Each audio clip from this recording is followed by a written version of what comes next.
Assalamualaikum warahmatullahi wabarakatuh. Saya Revita Stianingsih, NPM 1917051058 dari kelas A. Pengelompokan jenis operasi set instruksi. 1. Data processing, arithmetic and logic instruction.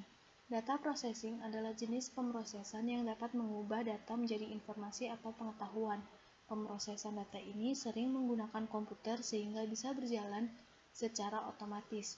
Setelah diolah, data ini biasanya mempunyai nilai yang informatif jika dinyatakan dan dikemas secara terorganisir dan rapi. Maka, istilah pemrosesan data sering dikatakan sebagai sistem informasi. Kedua, istilah ini mempunyai arti yang hampir sama. Pemrosesan data mengolah dan memanipulasi data mentah menjadi informasi hasil pengolahan, sedangkan sistem informasi memakai data sebagai bahan masukan dan menghasilkan informasi sebagai produk keluaran.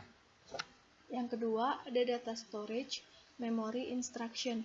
Sering disebut sebagai memori komputer, merujuk kepada komponen komputer, perangkat komputer, dan media perekaman yang mempertahankan data digital.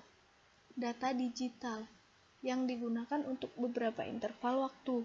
Penyimpanan data komputer menyediakan salah satu 3 fungsi inti dari komputer modern, yakni mempertahankan informasi.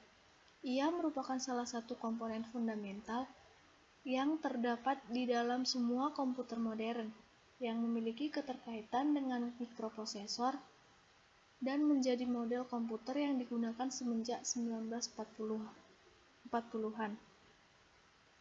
Dalam penggunaan kontemporer, memori komputer merujuk kepada bentuk media penyimpanan berbahan semikonduktor yang dikenal dengan sebutan Random Access Memory atau RAM, dan kadang-kadang dalam bentuk lainnya yang lebih cepat tapi hanya dapat menyimpan data secara sementara. Akan tetapi, istilah computer storage sekarang secara umum merujuk kepada media penyimpanan massal yang bisa berupa cakram optis, beberapa bentuk media penyimpanan magnetis seperti halnya hard disk, dan tipe-tipe media penyimpanan lainnya yang lambat ketimbang RAM, tetapi memiliki sifat yang lebih permanen seperti flash disk memory. Yang ketiga, ada data movement, input atau output instruction.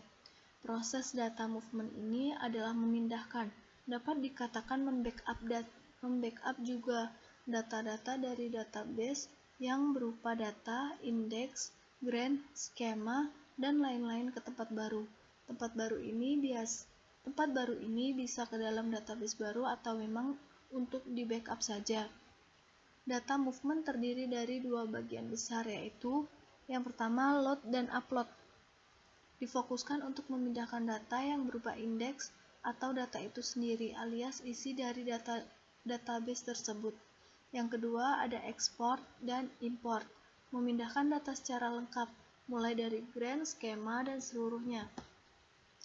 Load berfungsi untuk memasukkan data atau transaksi ke sebuah table. Dapat dikatakan juga insert, replace, atau update. Sedangkan upload berfungsi untuk membuat dari data table ke fisik atau file. Kelemahan load adalah dalam prosesnya bisa saja terjadi data yang tidak berpindah secara sempurna.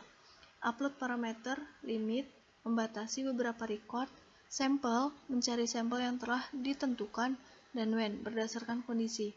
Dan pada data upload hanya satu parameter saja yang dapat berjalan alias tidak bisa berjalan bersamaan apabila parameternya lebih dari satu.